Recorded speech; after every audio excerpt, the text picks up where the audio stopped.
Hello, everybody. Welcome to the Red Devil Experience. My name is Eric. Hope everybody is doing well. We got the latest Manchester United news. Has Amorim's January transfer hopes to get a signing been shut down, cancelled, non-existent, not happening? We're going to get into that. Casemiro, new contract, potentially there. There's some rumblings going on that apparently Manchester United are or have decided to begin discussions with Casemiro over a new one-year contract with a wage reduction. We're going to get into that. Anderson still being quoted and valued at 100 million. Is he worth it? We're going to dive into the player, how he's performing in the top 5 leagues, in the UCL, across all that stuff. I got his player profile. I got the scouting report. And we got some other transfer news as well. João Gomez from Wolves, Brazilian, number 6, is being linked with Manchester United. He is a new name. So, yeah, there's a lot of stuff to get into. We're going to get into the update about Sesko and his injury. And just there's a lot of news to get into. So, hope everybody is doing well. Please make sure you smash the like button. It's important to the channel. Whether you're watching live or you're watching after it's aired, get that done. Hit the like button. Help us grow, push us out there. We greatly appreciate that support. If you enjoy the content, if you enjoy the community, we welcome you to the family. Come, make sure you hit the subscribe button. And when you do hit the subscribe button, make sure you hit the notification bell icon so you get notified when we go live. You're here, you don't miss any lives, and you get all the information and you get to be involved in the discussions fully. But let's get straight into sort of the update first. Lyle is here, says, hey, Eric and all you res. What's up, Lyle? How you doing, buddy? I hope everything is good. But I do got this. Let's kick things off with this.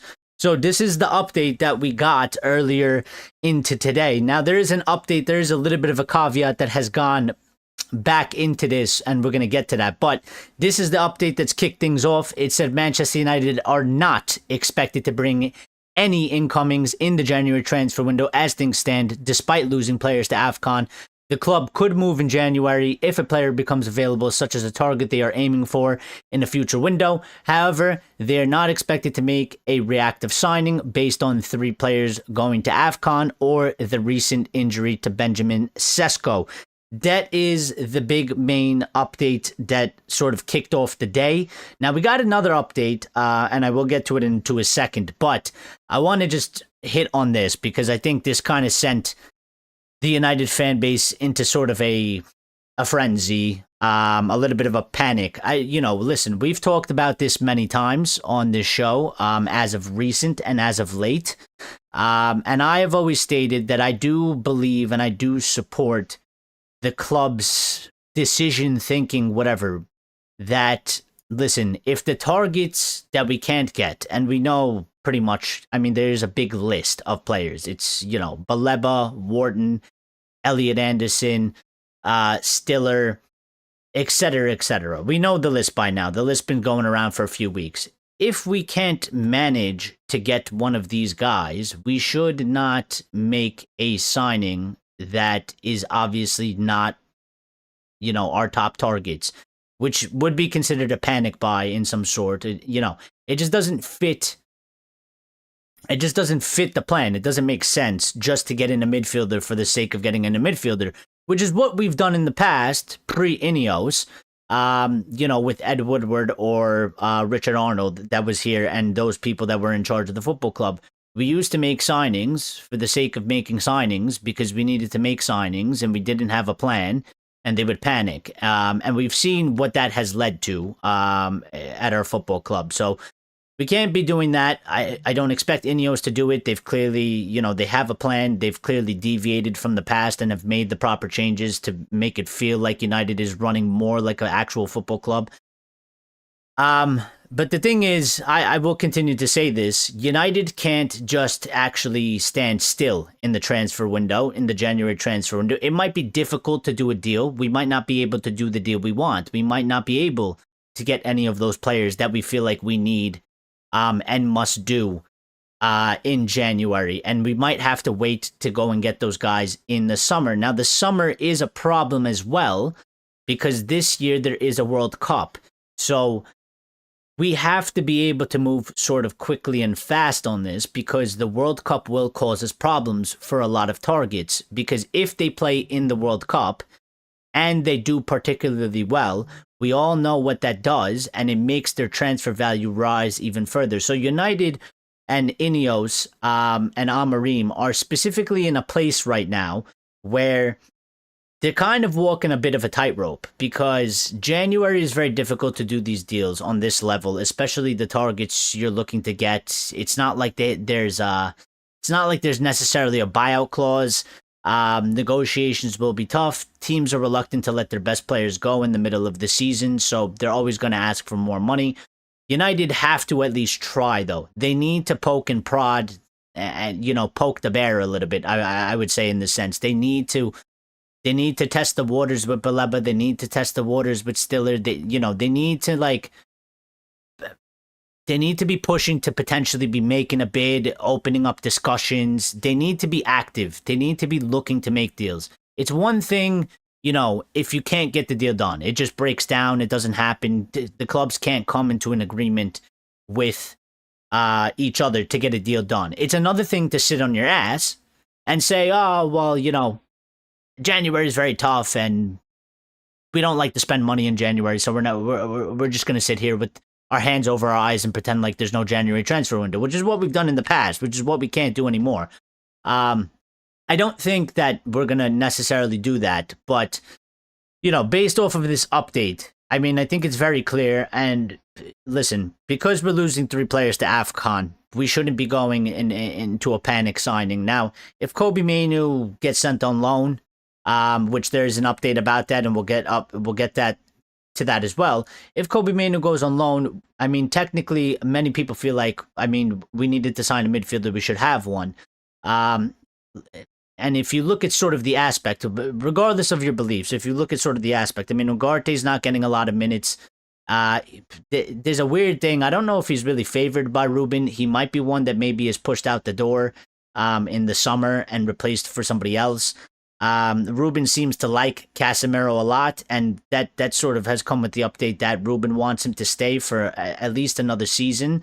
I think he likes his experience. I think he likes what he's been giving to us on the pitch. So I think Ruben actually wants to keep him around, but obviously, we can't keep him on that wage.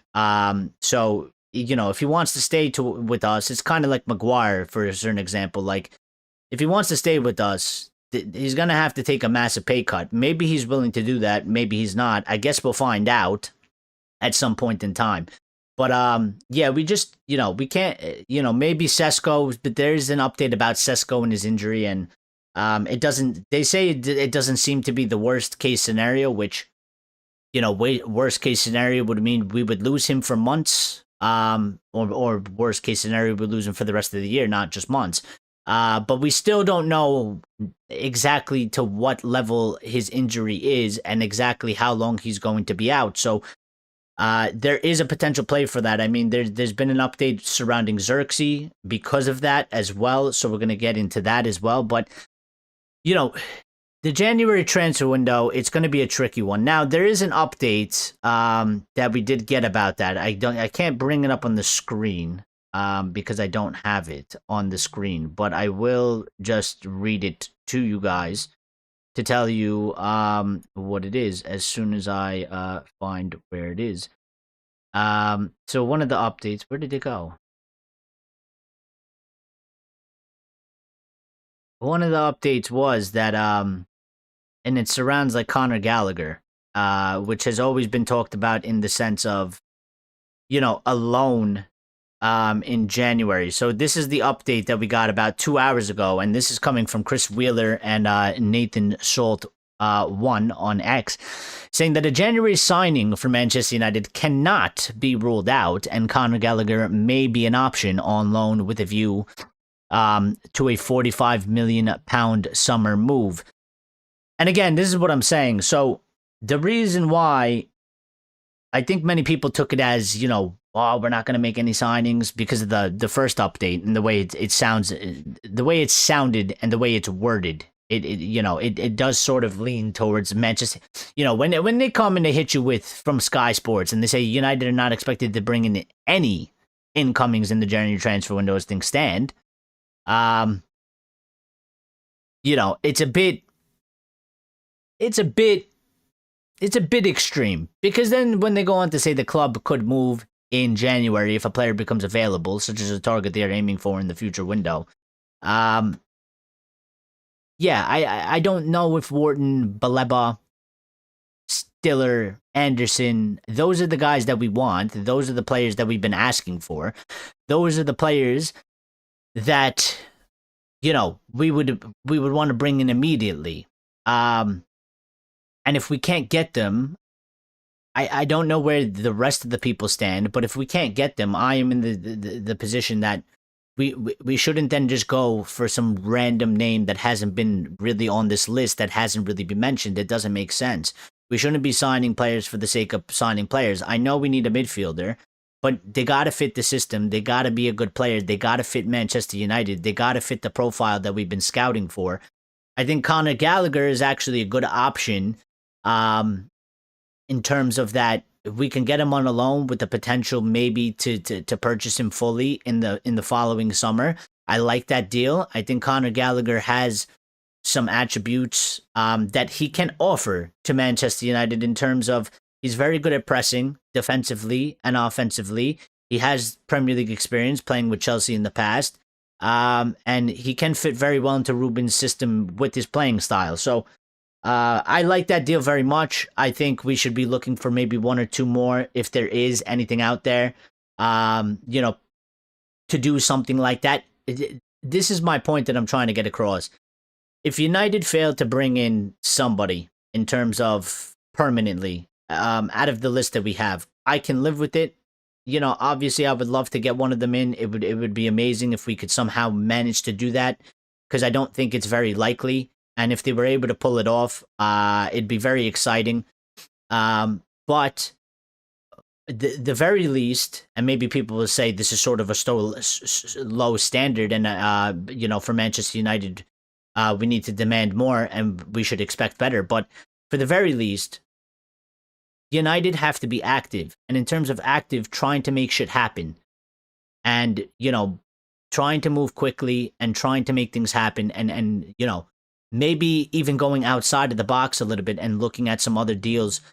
You know, doing a loan, like Lyle says, yeah, an option to buy is a good deal. I think there's some other players out there that maybe, you know, isn't necessarily on the radar at this moment in time in terms of being released to the press. But we need to do something. We need to do something. We can't do nothing. We need to be active.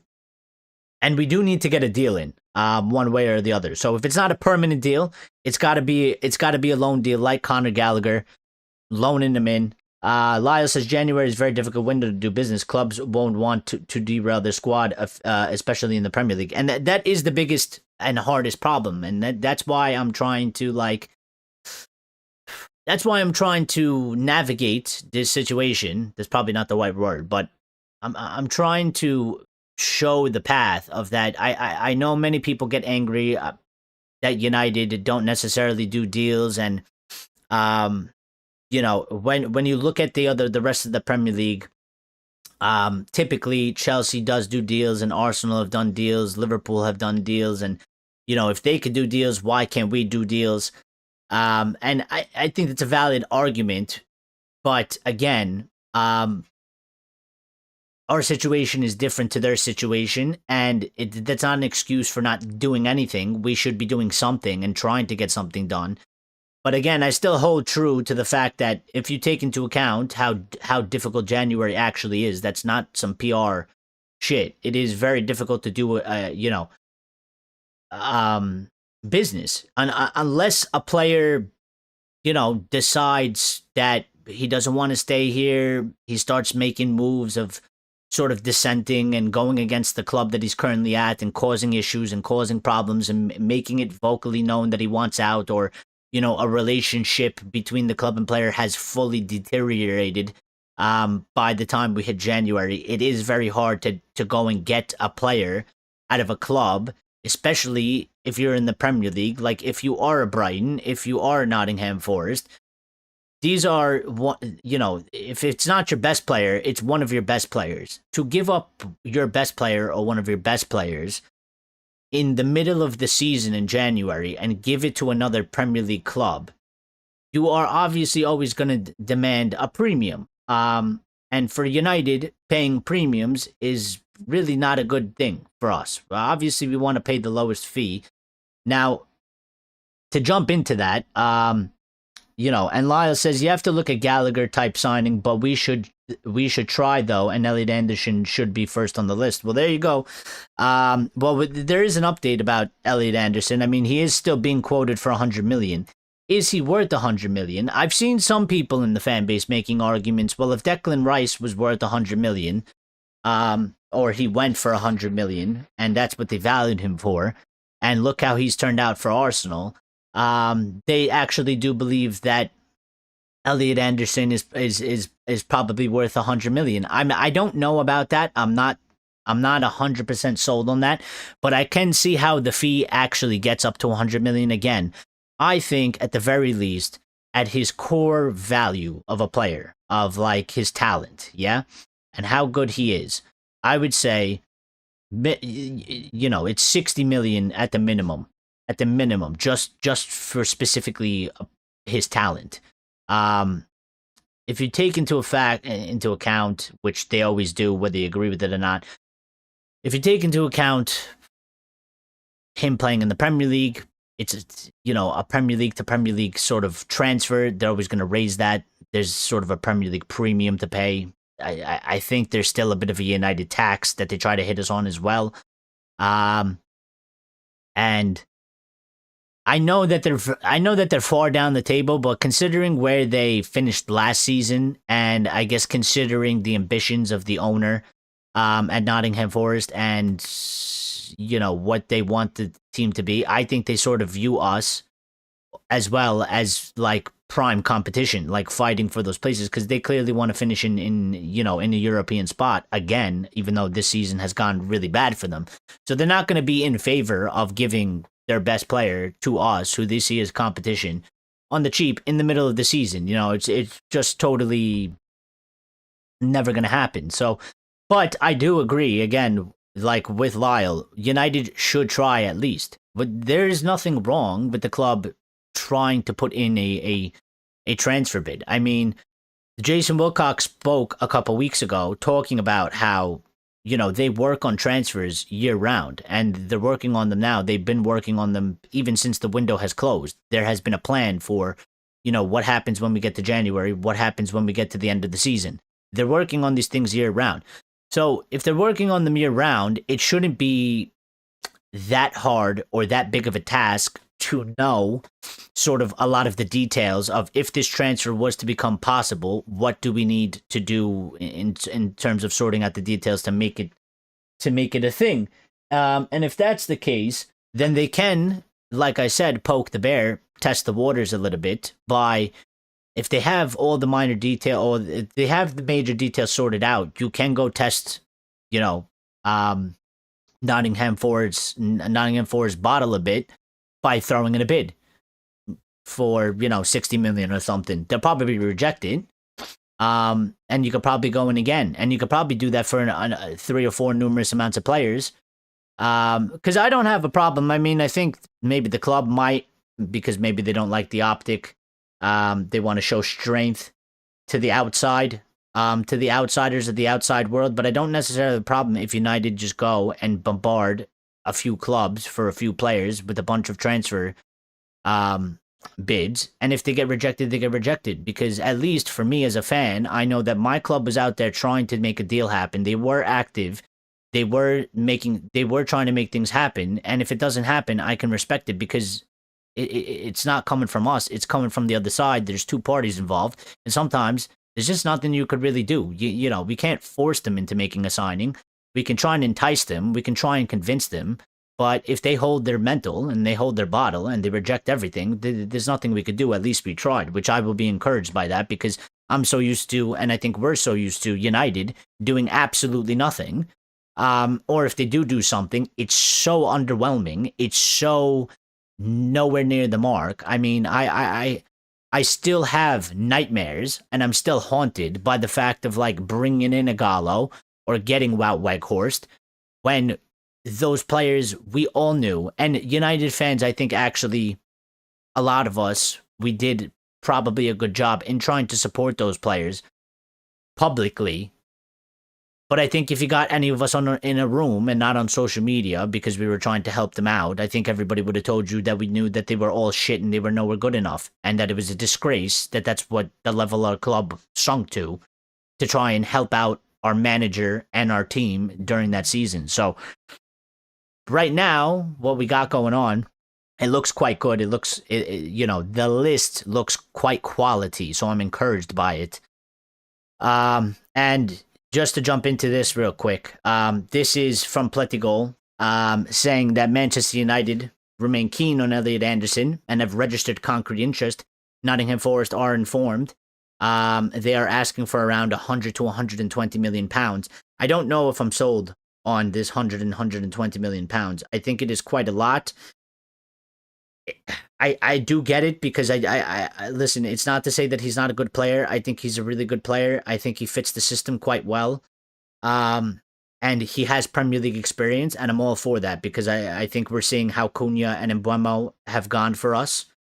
And I think, and I said a couple weeks ago on this show that Manchester United should probably dip back in to the Premier League and get another one or two players in the squad with the Premier League experience, so that we have less, sort of a transition period, and they can slot in quite quickly. And there is a bit of a guarantee, like we know that they can play in the Premier League. When you go and get these other players from other leagues, there is always a gamble on, are they going to be able to adjust to the football in the Premier League? Are they going to be able to succeed in the Premier League? If you go and get a player from another team in the Premier League, well, they're already competing. It really just goes about sort of, their ability in terms of, do they have room to grow? What kind of current ability do they have? And then also their mentality, attitude, personality, and stuff like that.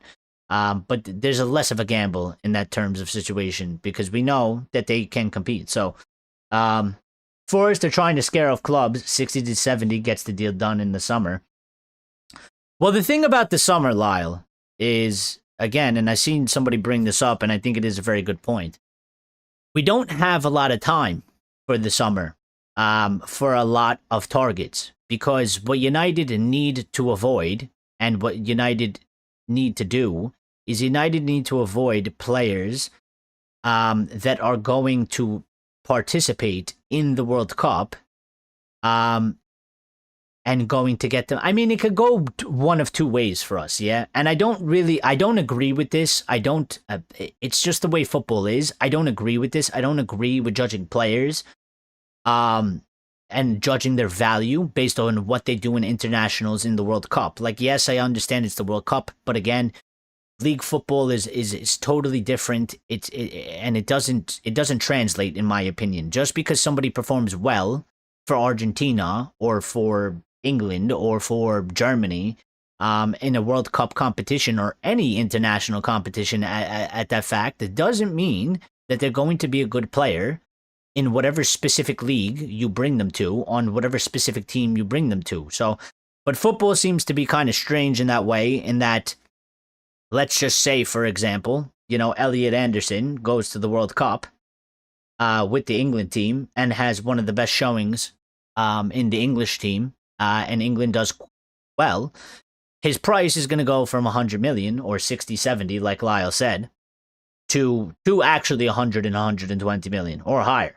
And, I think it's stupid that happens because, again, I don't agree with that, but that's how football goes. We've seen it happen before. I mean, remember the hype about Amrabat, because Amrabat did so well for Morocco.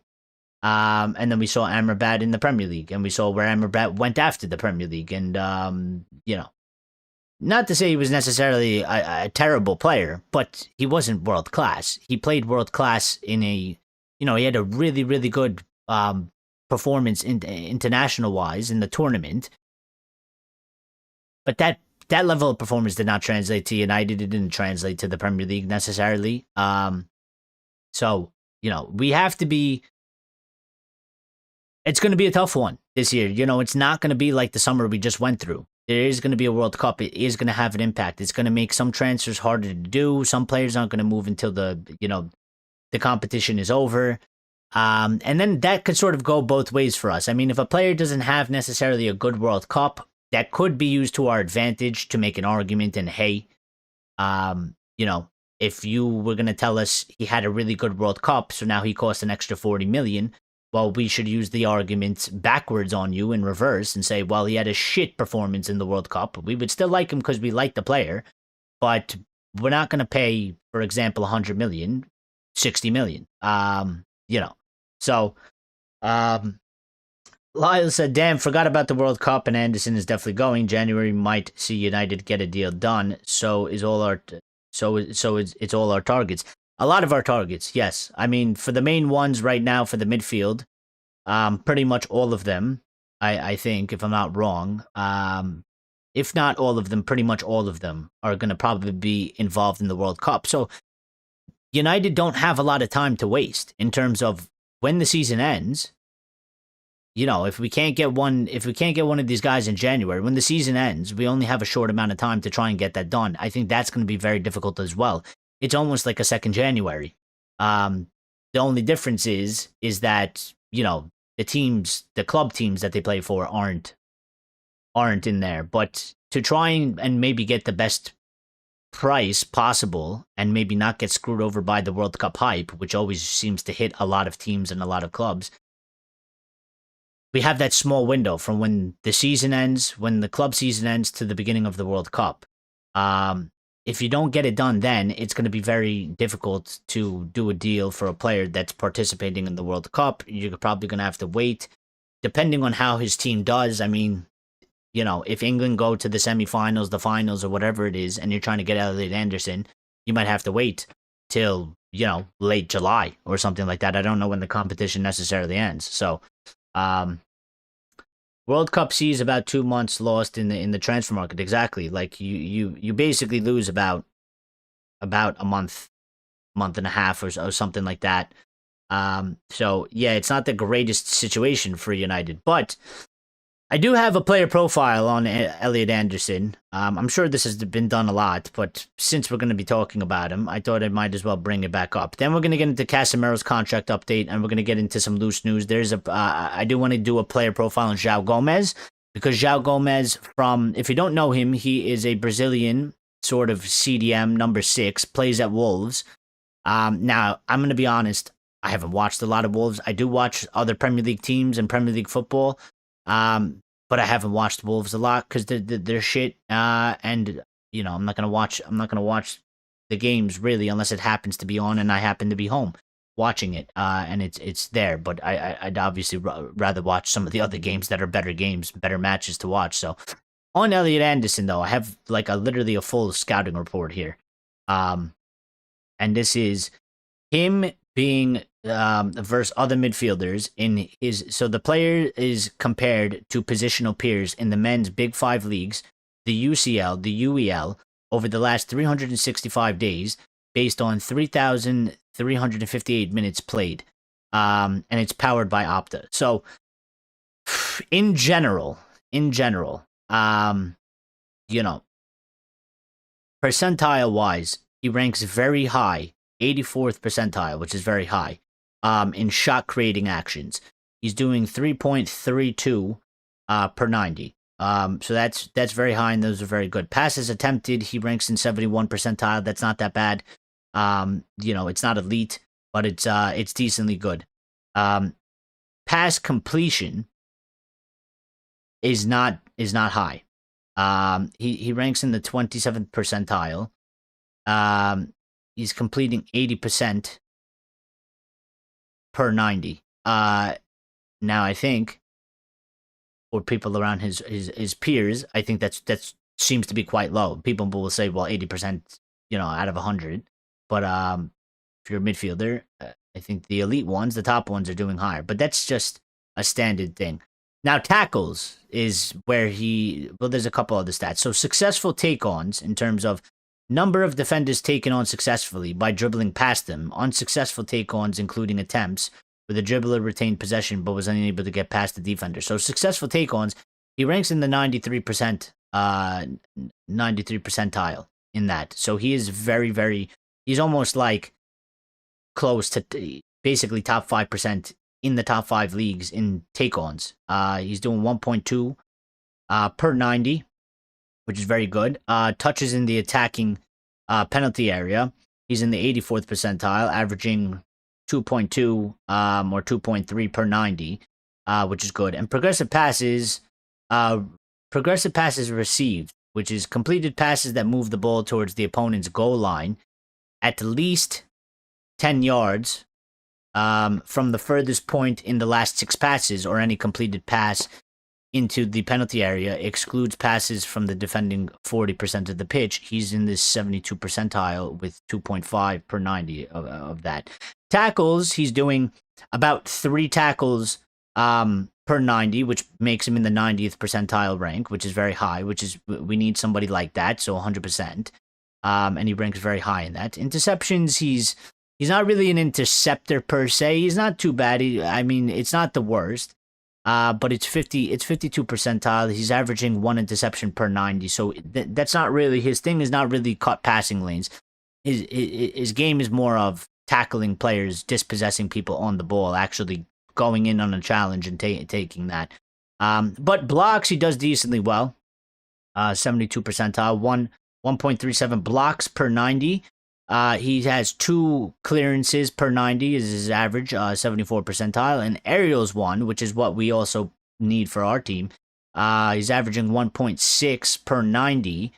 This is over 3,300 minutes, by the way, so it's a lot of games. 83 percentile in that area.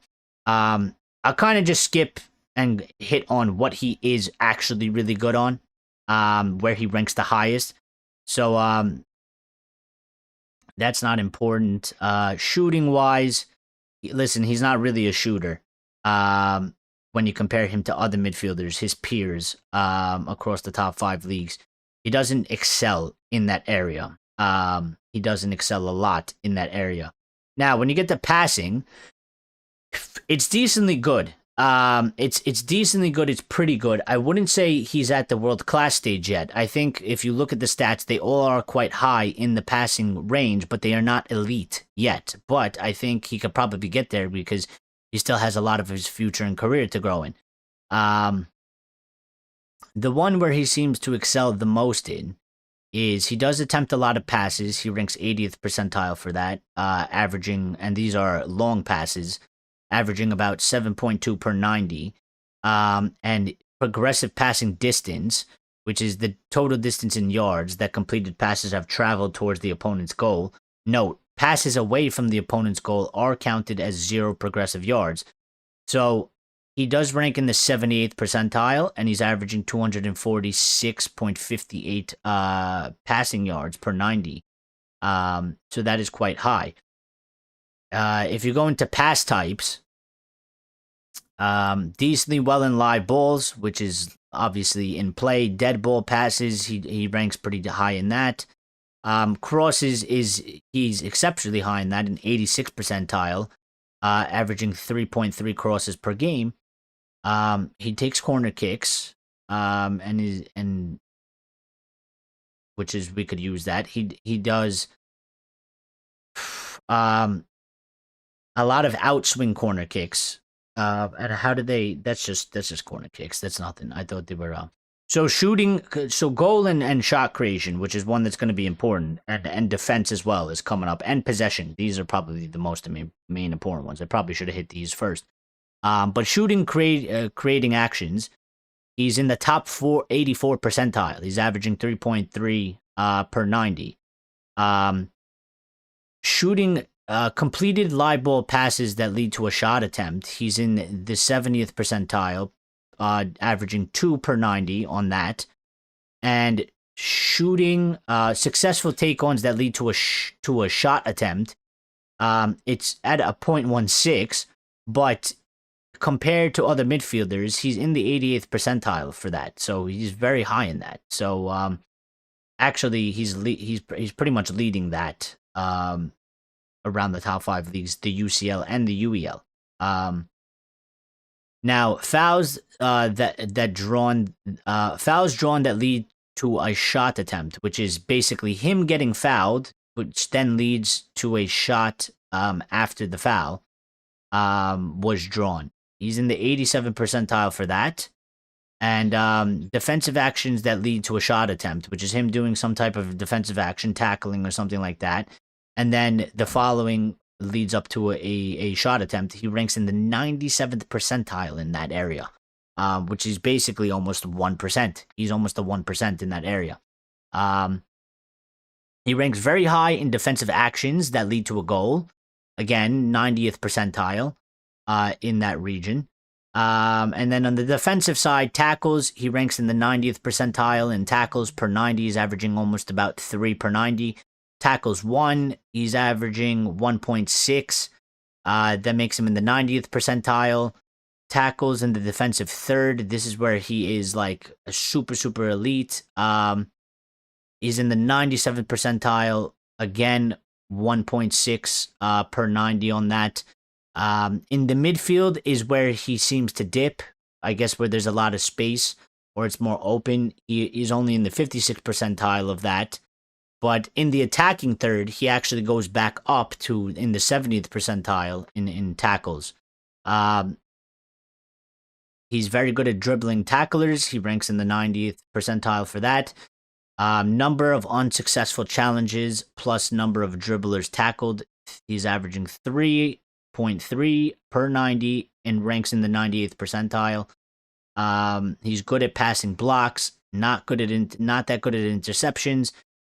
And then possession-wise, he is decently high in touches, with exceeding in touches in the attacking penalty, touches in the attacking third.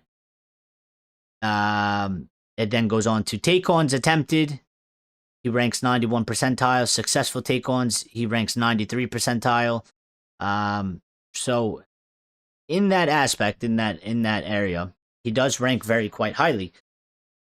He does look like a very good player that obviously would fit one of the things. I can picture him basically where Casemiro plays, and what job Casemiro does.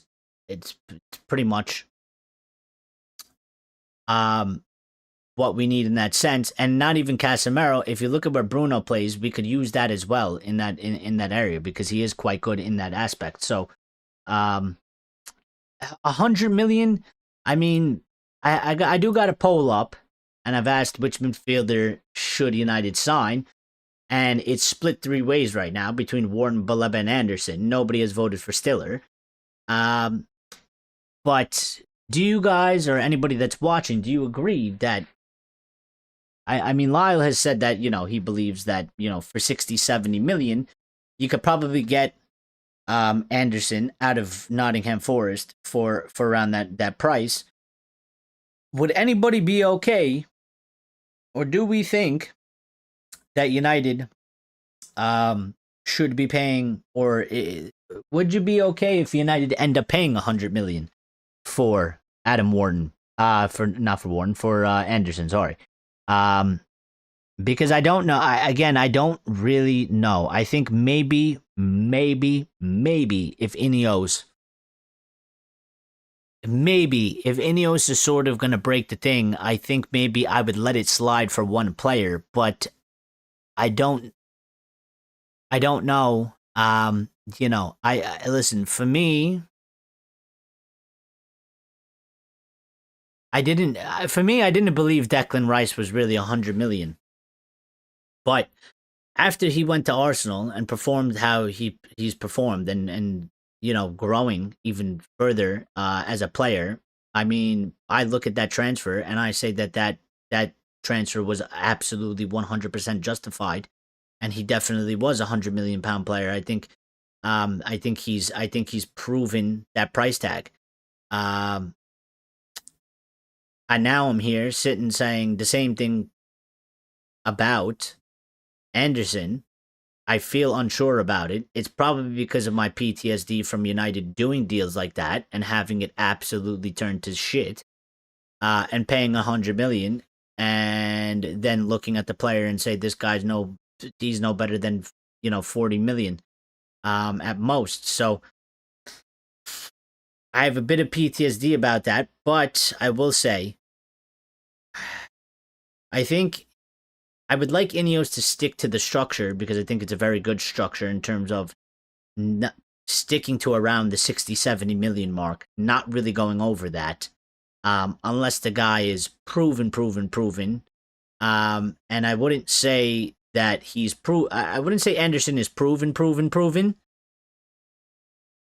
I think he's slightly proven, but I think he's still a young guy. But he does look quite good. But you just never know what could happen with the player.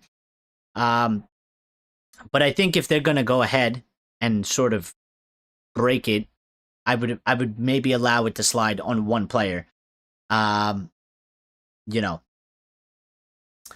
Lyle says Warren 2, Baleba would be the biggest gamble at 100 million. Well, yes, that is a fair point, and that's not what I'm not trying to say that it's specifically only about Anderson. It is more so basically all of the midfield targets in that respect. In that Wharton, it looks like they want to push for 100 million. Baleba as well, Anderson, Stiller's not going to be 100 million. Stiller would probably end up being, I think, from what I remember, around 60 million or so. So he would be cheaper. But then there is the lack of, not playing in the Premier League and stuff like that. So, but you're absolutely 100% right, Lyle. A lot of our targets seem to be being quoted for around 100 million. So, I don't know if I feel necessarily comfortable with United paying that because I think once you go up to that 100 million mark, you're raising the level of the gamble of if it doesn't work out, it could turn into a situation like we've gone into the past where it's an Anthony or a Maguire or a Jadon Sancho where now I don't think that's necessarily going to happen, but what I'm saying is it opens up a lot more risk to if the player doesn't work out for whatever reason at United. If it doesn't work out, we're opening up ourselves to potentially losing a lot more money. Now, listen, our club was built sort of, especially through the Fergie years, but even before Fergie, but our club is sort of been built on taking risks and taking a gamble and, going for it. They have to be sort of smart and they got to make sense, which I think, in the past, I don't think we were taking real risks and gambles. We were just making stupid decisions. I think with this, I think there is a plan, there is things behind it that make sense. I agree with sort of the Premier League proven thing. I think it helps massively. So there is sort of a calculated risk element to this. So I think if we're gonna do it, even for me, who I prioritize the attack, and I think, I'm a very attack-minded first guy, and I truly believe, if you could get your team to score 3 or 4 goals a game, you're cruising down, relaxed street, like it's all happy days from there out. Because I think attack is the best form of defense as well. I think I always like to outscore the opponents. I think the more you put the goals into the back of the net. But I do understand that the midfield is super, super, super important. If it's not the most important in terms of what it does for the team, it is the engine. It is the balance in the middle. It is the thing that connects your defense and your attack. Without it, it's basically like, your spine. Like you're not going to be able to function properly if your spine isn't correct. You know what I mean? So when it comes to the midfield, splashing that amount of money, I mean, we did the same for Pogba. That didn't go terribly. That didn't go too well either. So if they get the call right, if they get the player right, I think, you know what? If we're gonna do this for the midfielder, I think I'll let it slide. If we end up paying 100 million, I just hope that they get it right, because then we're gonna suffer some really big consequences out of that. But I would say, listen, I don't think there's a problem if United splash the cash specifically on one player in one area in one position, and then we go back to doing what we were doing in terms of looking for players 60 million, 70 million, no higher or less. I would like us to get some deals as well. Sort of like a Maz. or maybe even a Lenny Yoro. We paid quite a good amount of money for him, but I think for his age and what he's showing us already, I think that was a very good deal. And some other players where we signed somebody for 40 million. I think Delit was quite cheap, yeah. So like for that aspect, I would like to see our club do more deals like that. But um, listen, if it's one piece to the puzzle, you say it's the most important place on the pitch, and you go for it, then I think I'll probably come okay, and I'll probably come to terms with it. Obviously, I would like them to try and do the deal for as cheap as possible. So, I mean, if they could get any one of those three or whatever for 60, 70, 80 million and not pay 100 million, I'd be happier with that. But if it comes to it, um, right now I'm gonna go ahead and trust them. I do trust this sort of hierarchy. I think they've been actually very good on the transfers. I think they've been very good in terms of creating a sort of player profile and aspect and who actually belongs at this football club and what this football club needs. So I will trust them on this. And if they decide that signing one of these players, Wharton, Baleba, Elliot Anderson for 100 million is worth it, and he's worth the value, then I will trust him with it, and I hope to get it right, and I hope that it will pay back off. So, Lyle's in here saying a bunch of stuff actually. Lyle says, honestly, I would go for it if the money is there. Prem proven players are worth it. Outside the league is where it can be difficult. Yeah, I sort of agree with that and sort of lean to that. And Lyle says Anderson is a gem. Listen, he's a very good player. Yeah, like I've seen him play. He is very good. I like him. I like what his game has to offer. He's a young guy, and he could be at Manchester United for the next 10 years or so, if all things go well and we actually get him. So I get it. I get it. I just laid out my concerns. It's not really to do with it's not really to do with Anderson's talents or Wharton's talents. It's not that I don't believe in these players. It's not that I don't rate them. It's because we've been burned in the past, and I don't want the club to sort of end up in a situation where we've paid a lot of money for a player, and for whatever reason, because there's always a risk that the player doesn't work out and we get fucked financially because of that. Because I do want the club to turn its financial fortunes around. We need to turn it around. But there's arguments on both sides. If we don't take the risk for somebody like a Warren or Elliot Anderson, how do we expect to improve as a team to then, be consistently back in Europe and back in the Champions League and getting money for that and getting more and getting more money from these competitions and having more funds available to buy more players and just make United's project look better and more attractive to more high quality players so that we can actually get them and not miss out on them to our rivals who have been better than us for such a long time, and can necessarily maybe persuade people to go to them instead of us, even though United does still have a lot of pull because we are United, and as we've seen, like, there are players out there that are fans of Manchester United that love the club, that respect the club, even though they the club has been sort of in a dark period for the past 12 years. They do, if Manchester United does come calling, they do seem to lean into our camp. We can't get every single player. We will lose out in some aspects, but Wharton too. Baleba would be the biggest gamble at 100 million. I see why people say that. I think and you know what? I think it's a fair point, because I think some people will try to downplay it and say, well, it's Brighton's fault because they kept him there and he clearly wanted to go. So now they've created a situation where they have a player who's sort of unhappy to be at the club, and he really, really it seems like he really wanted to come to Manchester United. He's, maybe you read too much into it, but there are little things like, he's commented on some posts, he's taken some pictures with United fans, he said some things on social media, like, not directly, but indirectly, just slightly, like little, he kind of comments.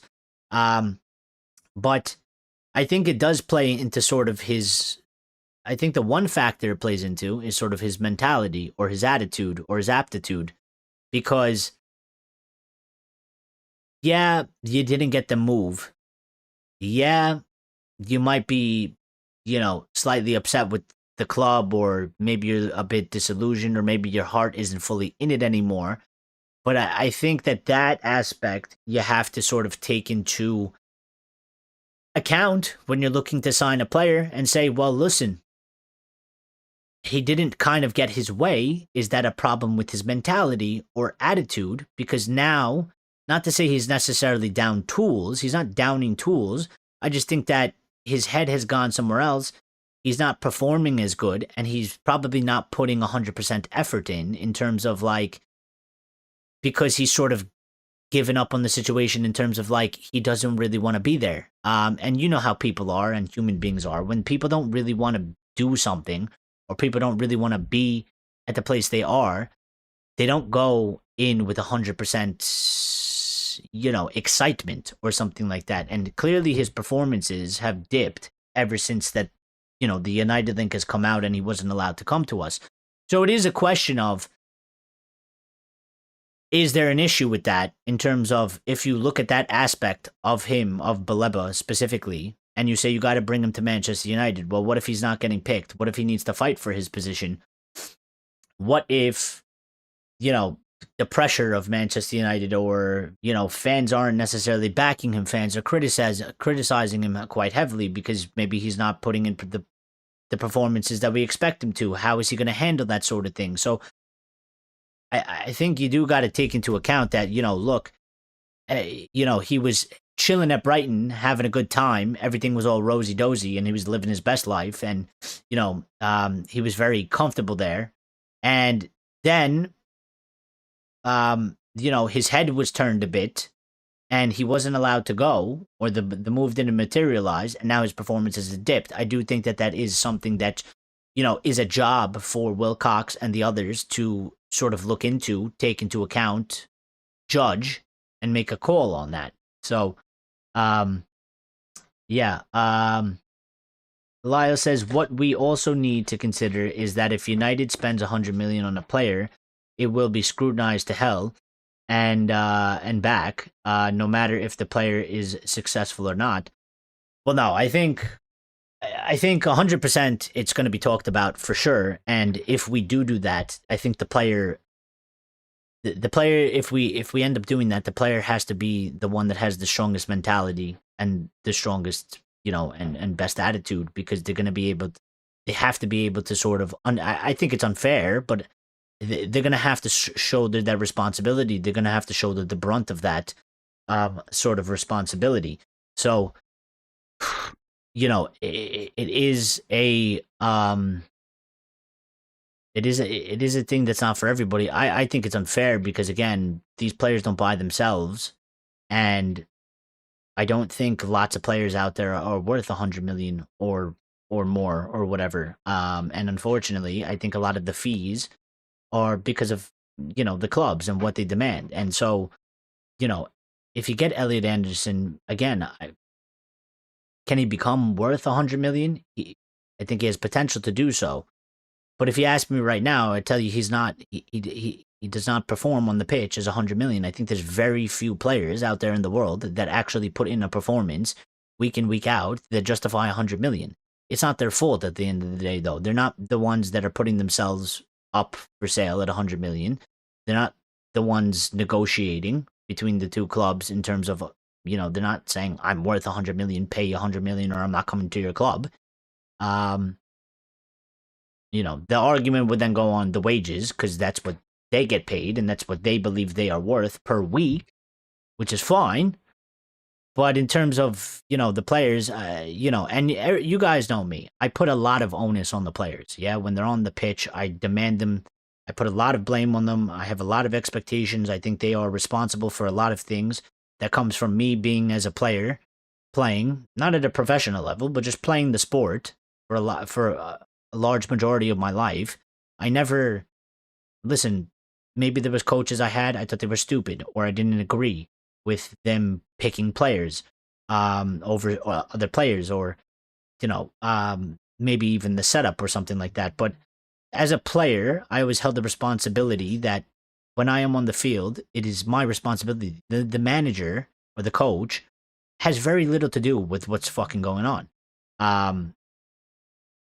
it's up to me and my teammates. We are the ones on the pitch. We are the ones playing. We're the ones that have the impact, and that's why I put it on them. So you guys know that I put a lot of responsibility, and blame or praise on the players. But what I totally and wholeheartedly disagree with is in football culture. A lot of people tend to say, he's not worth 100 million. He's shit. Bah, bah, bah, bah, bah. Like, and I totally disagree with that because he's not signing himself for 100 million. You know what I mean? So I hate using price tags to kind of justify how good a player is, because I don't think any of the players you buy, I don't think you're buying them. You never buy them at face value just for their potential. There's a lot of extra added BS in there. And then fans, I don't know. Maybe they're just not all fans, but I'm saying there are those fans out there. Maybe they're just incapable of breaking it down and analyzing it and looking at it, the real situation. They just go, 120 million, he's fucking shit. 120 million, get him out of my club, blah, blah, blah, blah, blah. Like, he's the one who paid him. Like, he didn't pay for himself to be 120 million, bro. He just wanted to come and play. Like, so the thing is, like Lyle has said, with the price tag, like, they're going to do that, Sky Sports, because it's, and others, because it's an easy thing to hit on. But the fans kind of need to smarten up, especially our fans. Forget the rival fans. They're going to do whatever they want.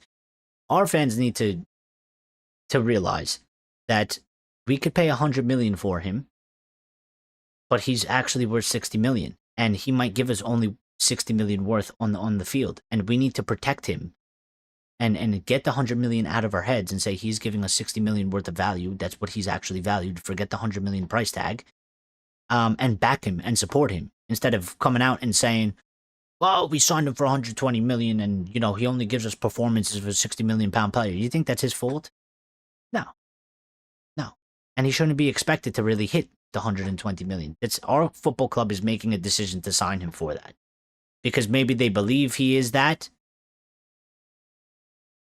or maybe he could hit those highs. But again, if you're playing Premier League tax, rival tax, English tax, what does that have to do with anything with him being that good? So,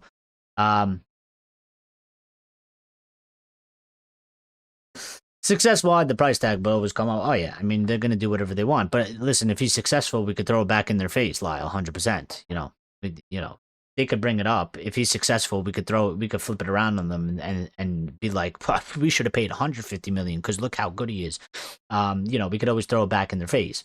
In that case. So Lawrence Berry says they're waiting on Bruno and Casemiro contract decisions. They might loan a number 6 in January. Well, I don't know if they listen. Ruben, the way he talks about Bruno, he's expecting Bruno to stay at this football club and be here next season. So I don't know if they're necessarily waiting on Bruno Fernandes. I think one thing that they might be doing is waiting on Casemiro, which I'm glad you bring up. Ray says the more we buy, more we push down the young players. I disagree because the young players cannot propel us to where we need to go. And this is again, this is this isn't a nursery. This isn't we're not running a daycare for children. You either become a good footballer and you compete with men, or you fail and you go to somewhere else that's more about your level. And we cannot use the kids to compete with the likes of Liverpool or Arsenal or Manchester City, whoever's at the top of the table. The kids that we have now are not ready, and they can't compete with the teams that are above us and the teams that we need to try and go above. So they're not useful now. They might be useful for the future. And we need people for the now. And again, like, if you're signing somebody like an Elliot Anderson, who I believe is 22 years old, okay, that's cool. Look at somebody in our academy that's maybe 17.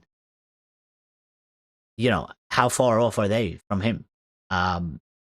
They did not take the same path, clearly. In their development, clearly Elliot Anderson has developed a lot quicker and faster because he's playing Premier League football week in, week out.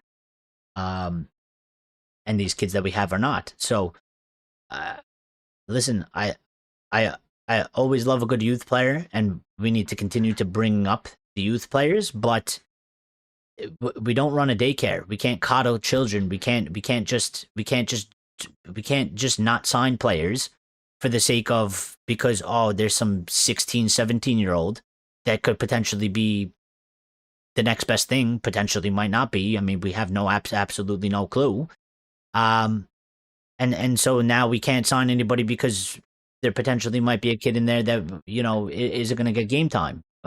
What I want is to win. I want to win, and I want United to become the best. I don't really care how we necessarily do that in a certain sense. But obviously we need to continue to improve by signing players.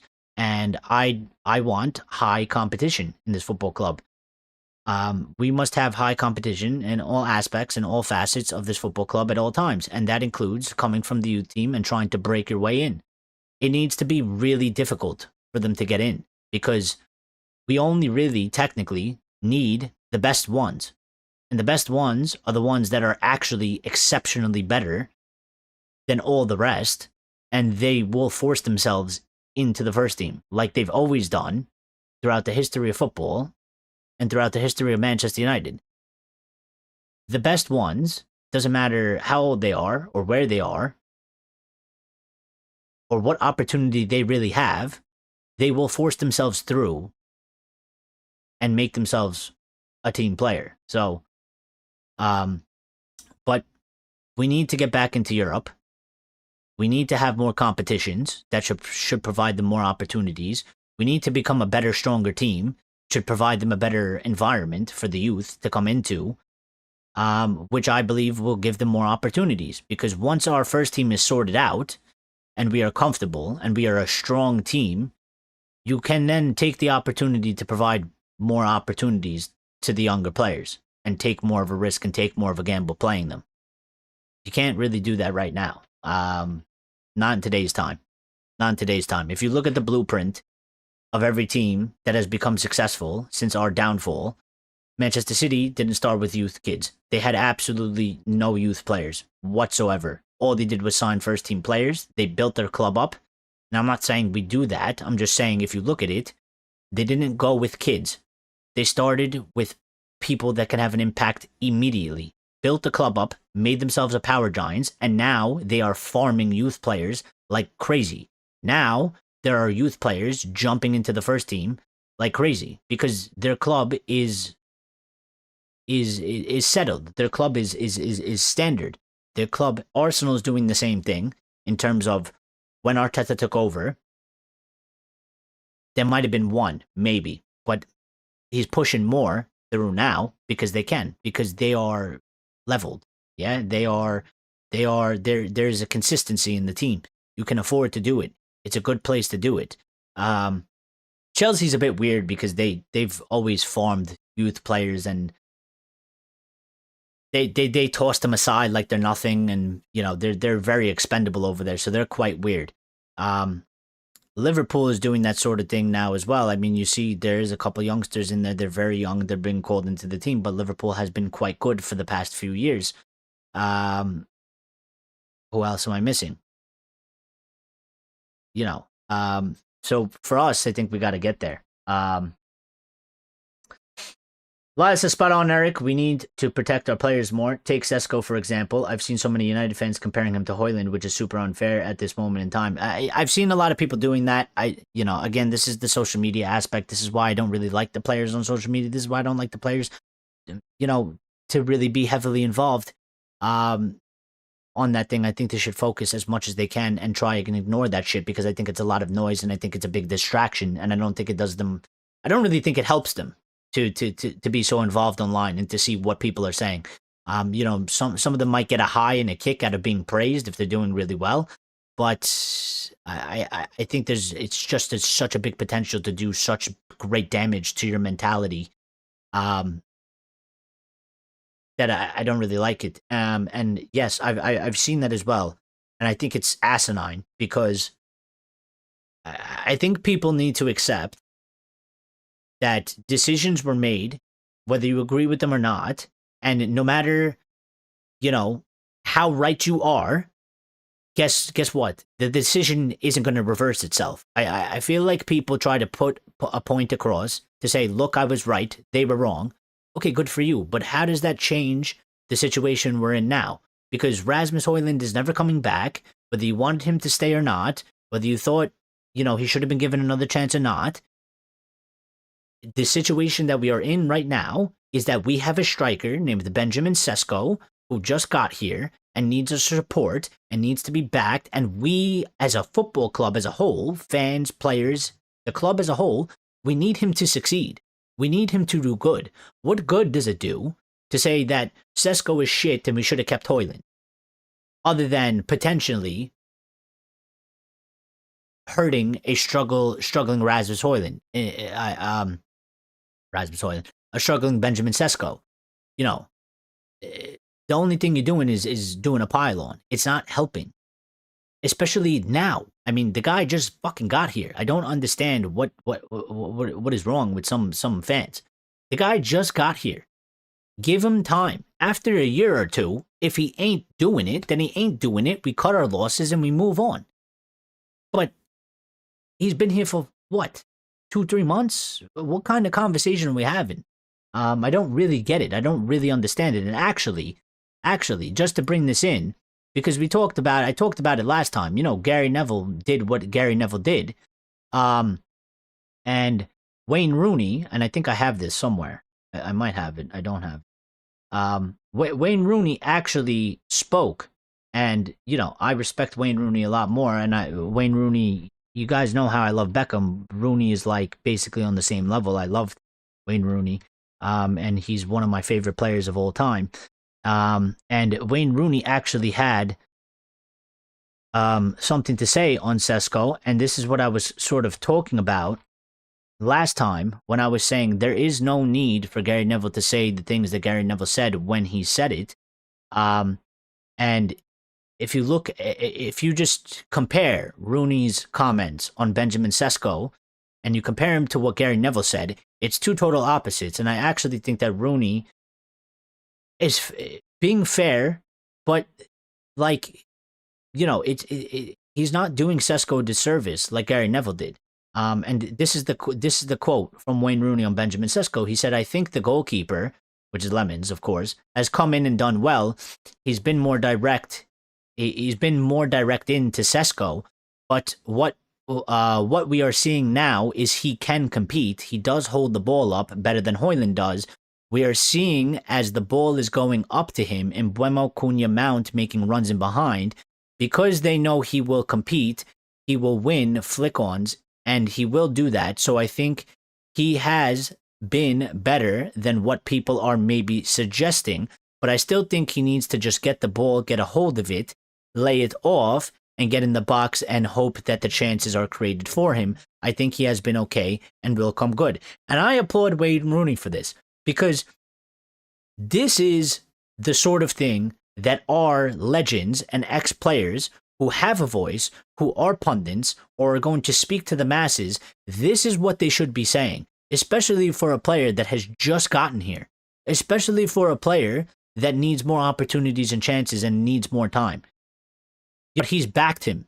He's actually gone on to the point is to say, to jump and be involved in the conversation that some people decide they want to have between Sesko and Rasmus Højlund. And he's actually said that he believes he's better than Rasmus Højlund. Whether that's true or not, I don't really care, because Sesko is our player now, and I think it's very important that a legend like Wayne Rooney, who was a striker and one of our best strikers and one of the best English strikers of all time, has come out and given him support and words of encouragement and given him a little bit of belief.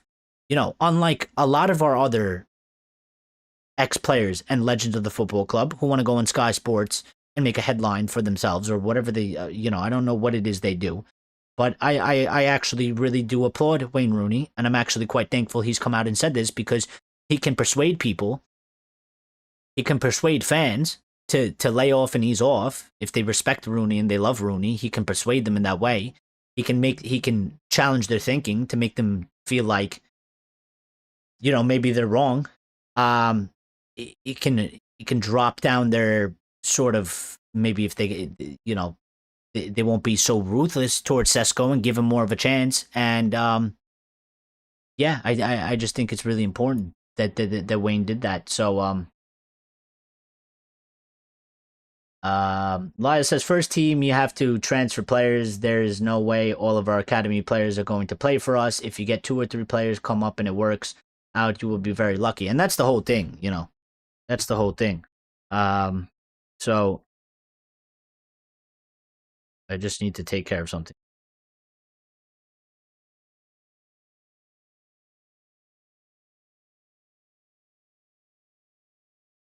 Sorry about that. Lawrence Burry says, you see the news today about Jason Wilcox asking Amorim to play a midfield 3. No, I didn't. Can you tell me the source about it? I have not seen it. Has it just come out? I don't think that's from today, though. I could be wrong, but the reason why I say that is because I do remember a story like that coming out from... This was over a month ago. I remember that being read out. So I don't think that's actually from today, unless a story similar to that has resurfaced. But as far as I know, I don't see that.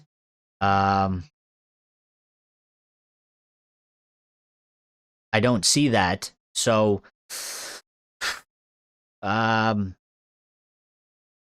is some more updates though coming out, which we're gonna get to. Let me give you the updates real quick, and then we'll sort of jump around from topic to topic a little bit. So Casemiro, what did I do with the Casemiro update?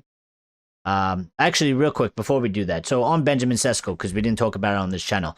There's one update was, and it was from Fabrizio, saying there was no official statement on Benjamin Sesko's injury. The internal feeling is that it's not going to be a severe one. Example, 6 months or more, which is what I said. While it's going to take some time, it won't be super long time out. And then also, Sesko had obviously withdrawn from international duty with Slovenia. Assessments over the severity of the knee injury will continue, but Man United don't see it as a major one. So we're still sort of waiting on that sort of update about how long is he actually going to be out for.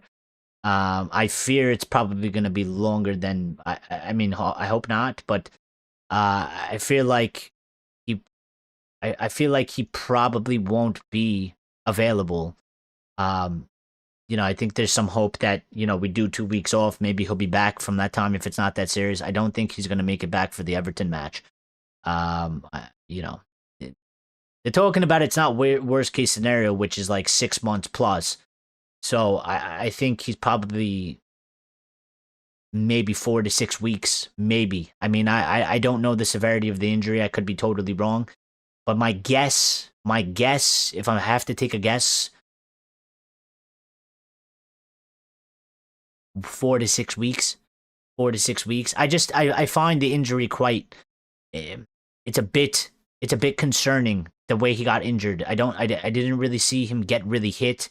It seems like one of those that he got injured sort of out of nothing, and those tend to be sort of bad when they happen. So I just can't see him being okay after 2 weeks. My hope would be 4 to 6 weeks. We're gonna have to do a month and a half without him, which sucks. Not for us specifically. I feel bad for him because he's trying to get accustomed to United and the Premier League and stuff like that, and he's gonna miss game time out of the season for it. So, where did my Casemiro update go? That I had set up. So I mean, there isn't much information about this. I could try to get more here, but the thing about Casemiro is Ruben Amorim is open to the idea of keeping Casemiro. It is likely to require the player to take a pay cut, and one of the updates was that apparently, United have begun discussions,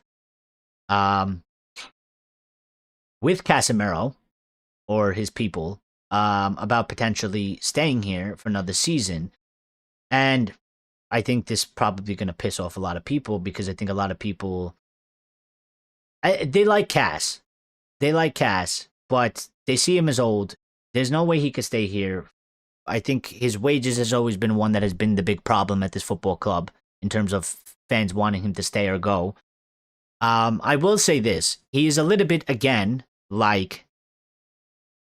He's a little bit like Harry Maguire. I think having a player with the experience that he has, and even the ability that he's shown at his age, I think keeping him for, if you do a season, you do a season. I don't think it's the end of the world. Some people will have a problem with it.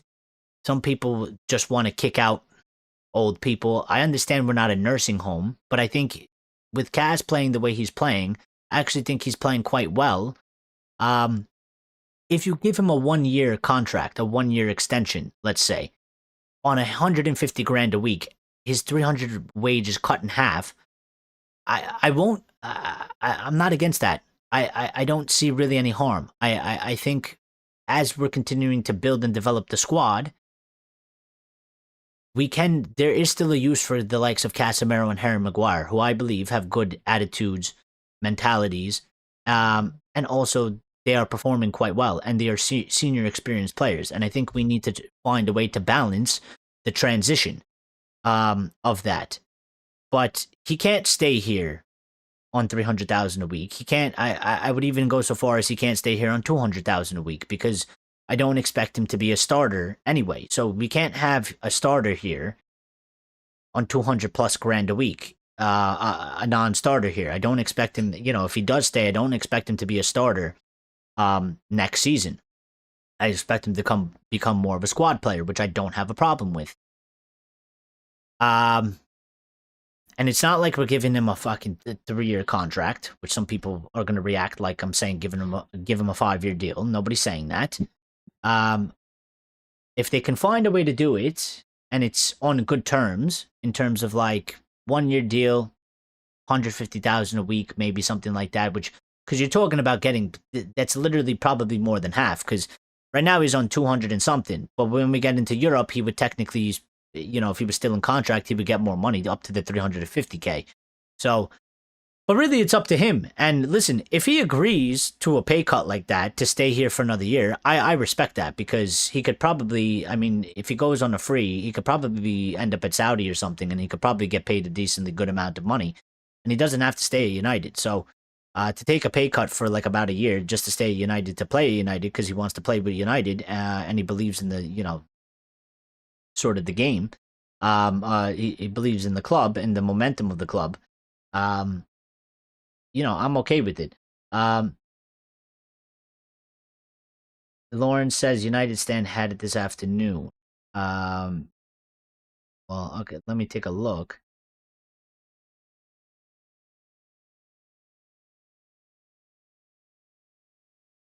Did they like when you say that, did they talk about it? Like was it an update they did in like a live show, or did they make a post about it on like social media or something? Because I haven't seen any of their shows, so I can't, it's not like I could go find the show. But if they made a post about it on like social media or something, it should be, I should be able to look it up and find it. There's the one update that I see, because we're talking a lot about midfielders, that they had about Ugarte, which is that during the end of season meeting at Carrington, that followed United's Europa League final loss to Tottenham Hotspur, Amorim had particularly pointed feedback for Ugarte, who he felt had let his work rate slide from their time together at Sporting. Amorim believed Ugarte had gotten comfortable, and said he did not recognize him as the same player from their first stint together. Which, again, I think this probably I think that flies in the face of people that say, Ruben plays favorites or has favorites or whatever, or because they're Portuguese or whatever it is, because literally Ugarte was his player. And Ugarte played and did very well for Ruben Amorim, and they clearly had a very strong connection and foundation. And if Ruben Amorim was super biased, he wouldn't be saying these things to Ugarte. Ugarte wouldn't have the playing time that Ugarte has. Ugarte would probably be starting every match for 90 minutes straight. So, oh, I found it. You are right, Lawrencebury. I did miss it. So, this is the update that Lawrencebury is talking about. I actually completely missed this. I didn't read it for some reason. Jason Wilcox has held discussions with Amorim on the formation. Amorim has said his system will evolve over time when he is ready, and he has laid out his team in a 4-3-3 for parts of some sessions, but this is mainly to embed understanding for certain phases of play during matches.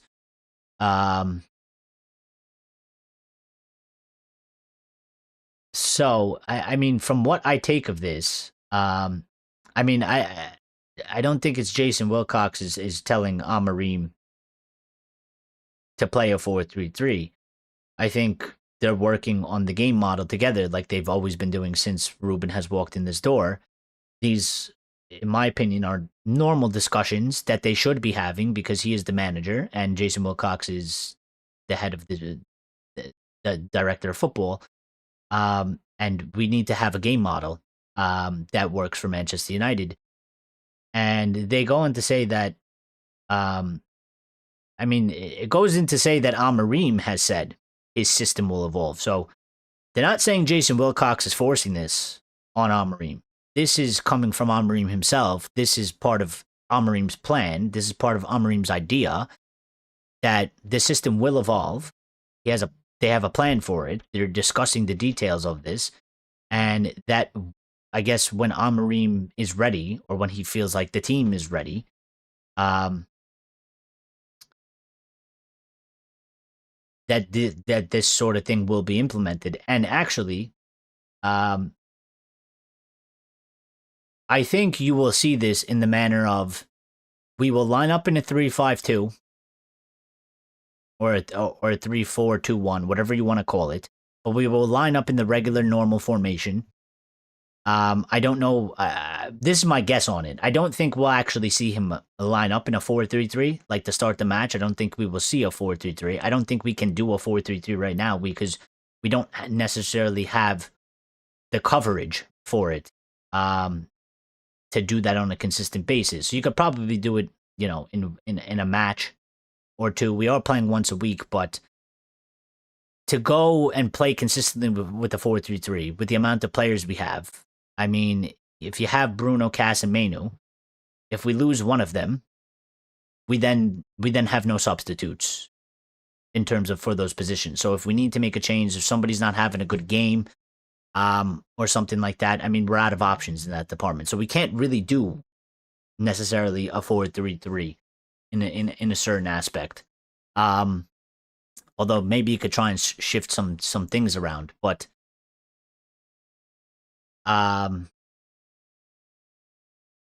it would also depend what kind of 4-3-3 are you going to do. Is it going to be two holding and one sort of attacking, and then wingers and then a striker? Would you do three across? You know, it depends. It depends. But they go on to say this is mainly to embed understanding for certain phases of play during matches. And this is what I'm trying to say. So I don't think it's not Wilcox saying that he's forcing Ruben to go into a 4-3-3. This is Ruben adopting or using a 4-3-3 in training to get the players to understand, because I've talked about this many times and I feel like I still don't understand how so many people gloss over this, and I still don't understand how so many people don't actually understand that when Ruben lines up in a 3-4-2-1, in the match, he could literally make it however he wants it to play, depending on how he wants it to play. If he wants it to be a solid 5-back or a 7-back or an 8-back, he will have the team play in that manner. The team is still lined up in a 3-4-2-1, but it plays defensively one way and it plays offensively the other way. We've already seen an inclination of this in a certain sort of sense, in that when Luke Shaw was dropping into the midfield, we were essentially playing a 4-back that game. Not the full 90 minutes at all times. In certain situational moments, our formation is shifting from a 3-back or a 5-back, whatever you want to call it, to a 4-back with an extra person in the midfield, which is then it's becoming a 4-3-3. And this is what I always said is what I like about Ruben's tactics and formations, because there is so much fluidity and there's so much play in it. It's up to him to implement it. It's up to him to make the decision for it to be done. But when you look at how it plays, you can change the dynamic of it completely. You can make it more attacking. You can make it more defensive. You can make it more balanced. You can have the 10s become wingers. You can have them become more central. You can do all types of things with the way this is. It's about him actually making the call to do it. There's a difference in that. But I understand what they're saying here is that he's making them do the 4-3-3 in the training, so it's almost like a second phase. So when we do line up and we do play our normal system and our normal formation in the game, if we need to tactically adjust, or specifically for that game, because a team plays in a certain way, and we do need to take on the shape more of a 4-3-3 in the game, attacking wise, and then defensively we go back into like maybe a 5-back or a 3-4-2-1. So, but yes, shout out to you for bringing that up. I did miss that. So yeah, that was from Laurie Whitwell. So thank you, Lawrence Burry. And Lyle says, even if Cass gets a pay cut, he will be on the same wages as Cunha and Buemo. That is still a lot. Yeah, I mean, for what we're doing now, it is a lot, but I think then you have to sort of take into consideration. I think maybe you have to make a bit of the argument that what he's gotten now to what he would be going to, and then also, I mean, to be fair, it is still more normalized than it is now, so I get what you're trying to say, because, I mean, you look at Mbeumo, you look at Cunha, they're obviously becoming more important players and more, they're the ones that seem like they're becoming the most important players we have, the most impactful, and, that's the wages they're on, and then, if you're saying Cass is going to stick around for another year, but he's not going to necessarily be the starter, he's going to be a squad player, and a squad player to get paid the same as the starters, like Cunha or like Mbeumo, is still a lot. But I would be okay with it, because it's just more normalized, and I think again I sort of value. I think we've done quite a lot to cut the wage bill down. We've cut it down significantly, and I've said this once upon a time when we talked about it, like a while ago. We actually can't cut the wage bill like too low. Like I actually they're still looking to cut the wage bill down, but we can't actually really cut it down we can't cut it down much further. We can't, because the wage bill expenditure, when you compare it to, where we're sort of at, and then you look at the teams that we would have the same wage bill around, the teams that we would end up having the same wage bill around would be like sort of mid-table clubs. And there is a money aspect to that, to say, well, they're mid-table clubs because they have mid-table spending and wages, because that's sort of, the players that they can attract. That is the level that they have. And then when you look higher up the table, obviously the top teams have a higher wage expenditure. So I don't think United fans shouldn't get too crazy about the wage expenditure type of thing, because I think we lost our heads a little bit, because at one point we basically had the highest wage expenditure. And we were getting nothing for it. So I get that. But we then can't go in the opposite way and say, well, we got to get the wage bill down so high, We got to get the wage bill down so low. We should have one of the lowest wage bills. Um, because I don't think that necessarily translates in terms of success. I think we need to have a moderately good wage bill. I don't think we should be higher than everybody else, but we should be in sort of the same level, and in due time and over time. And as we go further and we continue to, the plan should be, when we continue to improve and we continue to get better players, we can get and offer slightly higher wages to bring the wage bill back up to some sort of where it rivals the other clubs like Arsenal, Liverpool, Manchester City, Chelsea, because they're all kind of around the same from what I can remember. I don't know the most up to date, but yeah. There was a couple more things that we didn't need to mention as well. I mean, there's been a lot, and we're gonna stream tomorrow as well. We're gonna be back at the same time. Okay, so on the Casemiro thing, just a quick thing. So the Post reports Manchester United manager Ruben Amorim's openness to retaining midfielder Casemiro beyond his 2026 contract expiry, contingent on a significant pay cut from his 350,000 weekly wage.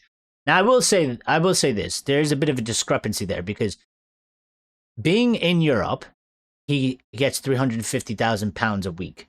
We are not in Europe. He's getting 225,000 pounds a week, I believe it is right now. And his contract ends this year. So part of my argument would be, listen, you're out of contract. That 350,000 doesn't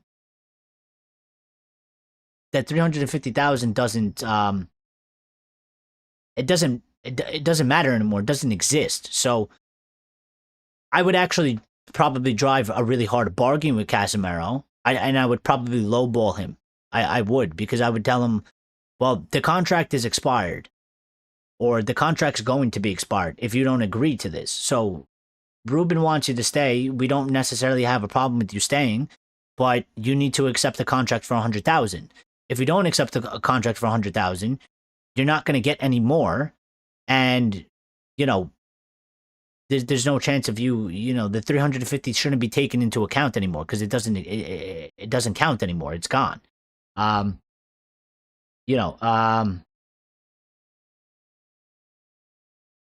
been divided views, with support for a reduced role, mentorship deal to bolster depth without derailing plans for new signings, which is exactly what I'm saying, because I think many fans have fears like, oh no, we're going to keep Casemiro. We're not going to sign Wharton. We're not going to sign Elliot Anderson. We're being old United where they're going to give Casemiro a contract and say it's a new signing. I don't believe that's the case. If we're a real proper football club, that shouldn't be the case. If Ineos are actually serious, which I think they are, because I think they've sort of proven that they are serious to a certain degree, operating with the restrictions and challenges that they have, not created by them, but what was handed to them by the Glazers. I think in terms of having a reduced role with a mentorship type of thing, I think that's very important. I think it's highly overlooked, and it should not impact Casemiro staying here. Should not impact, and I'm not fearful of it impacting new signings. So if it does, then when it does happen, which we can't control anyway, when it does happen, we should be openly criticize them for that, and I will be the first one to do it. But I when I sit here and try and think in terms of a football club operating in what's best interest for the football club and for the squad, having a player who I respect Casemiro's work ethic, I respect what he's done for the game.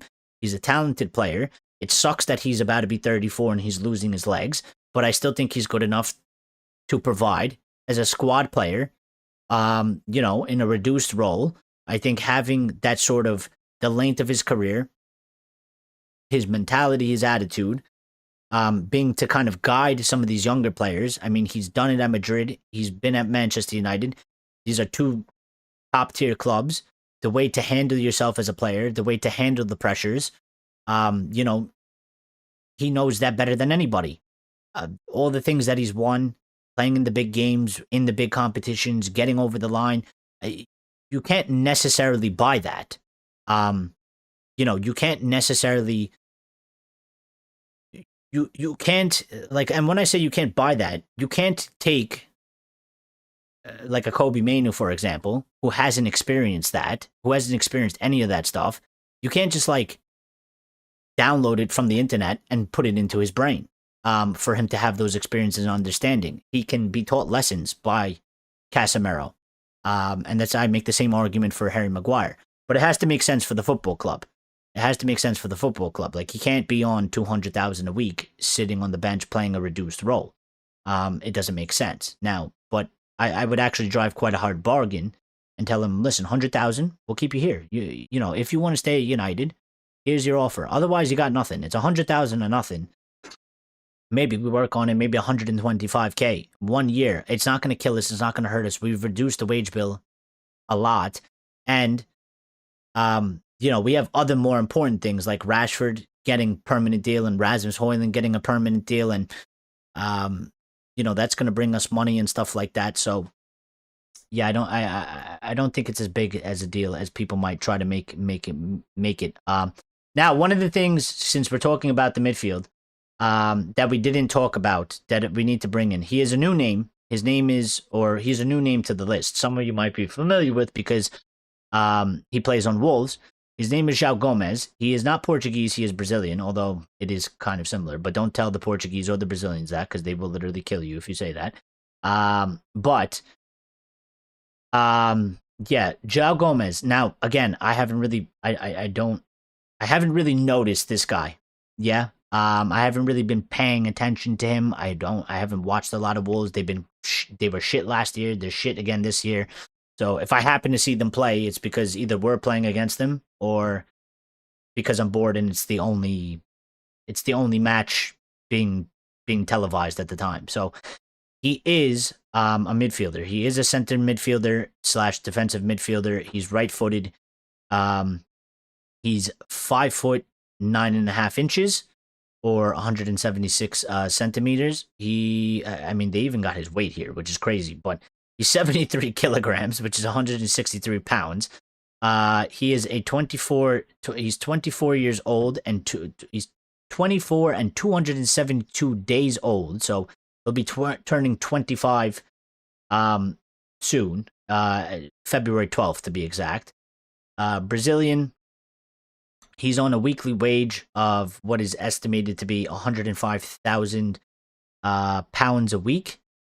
And this is sort of his scouting report in terms of,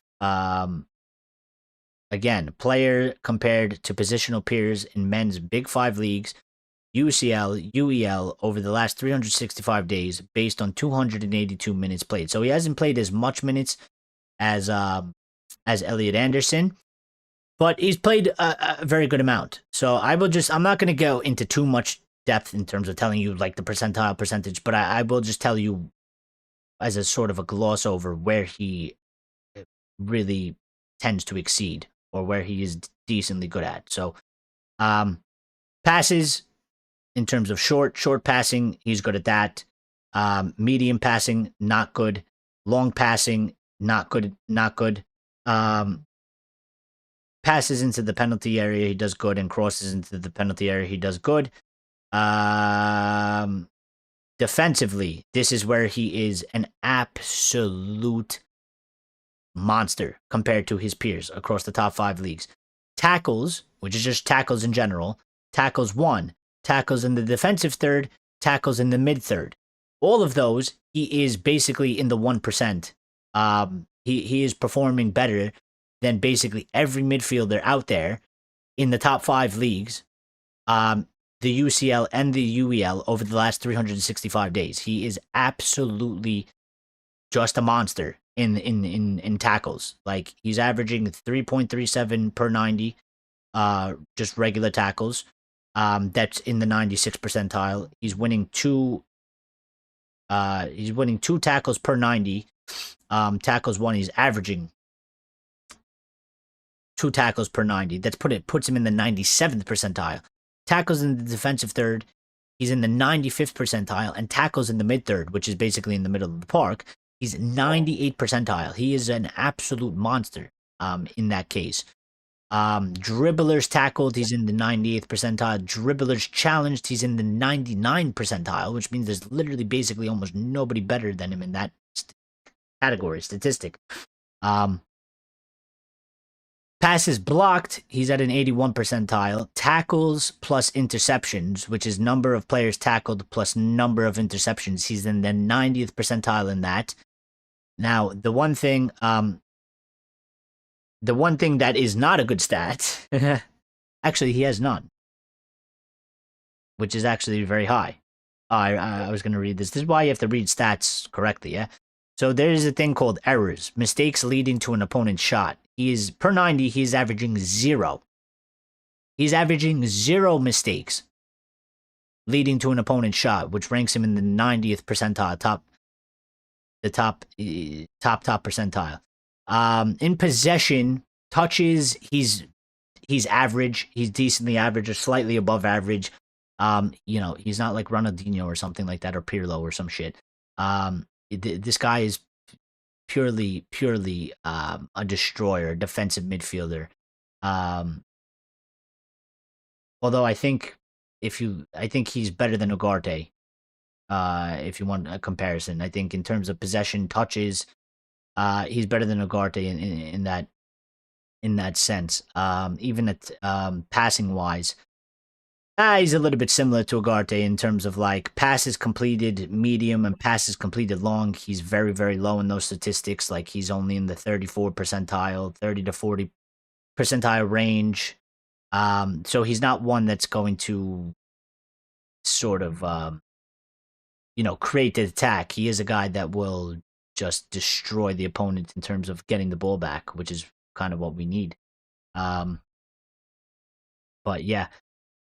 I don't know about this guy. I don't wish they would give me, if I could see what his transfer wage would be. Wage in pounds. This is an unverified estimation. So, 105,000 it's estimated. It's unverified. Not 100% sure about that. And then now let's do quick fire. Where are we? 142. We are coming towards the end of the show. So, we're going to do a quick fire round. Just hit a couple things. Get your comments, thoughts in on anything that I'm jumping in on or anything that, we haven't talked about that you want to get through. And also, if you didn't hit the like button or you didn't smash the like button, please hit the like button before we end the show because it is a great help to the channel. So thank you for doing that. I greatly appreciate it. Quick fire round. I'm just going to go. There's been some news that it broke while we've gone live that I didn't hit. So I'm just going to jump to them. Maybe give some thoughts on anything, if anything is interesting and worth giving a thought about. So here's one update. Manchester United have been accused of harming the football career of former player Axel Tuanzebe. He alleges clinical negligence by the club in the treatment of a spinal injury and is seeking £1 million. That's kind of crazy. I mean, what's happened to him? Manchester United have been accused of harming the career of Axel Tuanzebe by failing to treat an injury promptly and appropriately, leaving him with more serious long-term problems. According to a £1 million lawsuit, he blames United for no longer being able to play. Well, that's actually really fucking sad, man. Can he not play football anymore? He's done. Because this is the first I'm hearing about this, and that's horrible. Not to say that, we are, because it might not be true, but maybe it is true. I mean, that's for them to figure out. But I mean, he's contracted to Burnley. He's played 5 matches.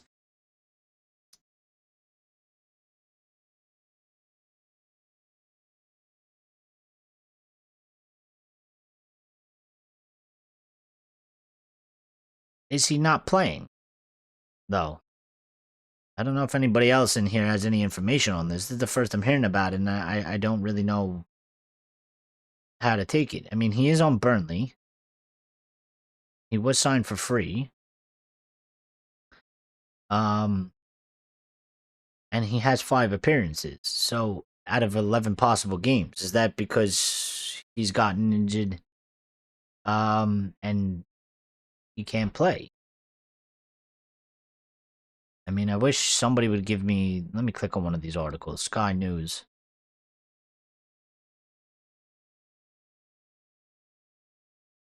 While the defender Axel Tuanzebe is still in the Premier League at Burnley, he blames United for no longer being able to play without restriction or impediment, impacting his career and earnings. The landmark case has been brought by the footballer claiming clinical negligence, shining on an unprecedented spotlight on the inner workings of the leading club's medical care and alleged handling of an injury. The lawsuit lodged in the High Court in London shows that the 27... Holy shit, he's 27 now?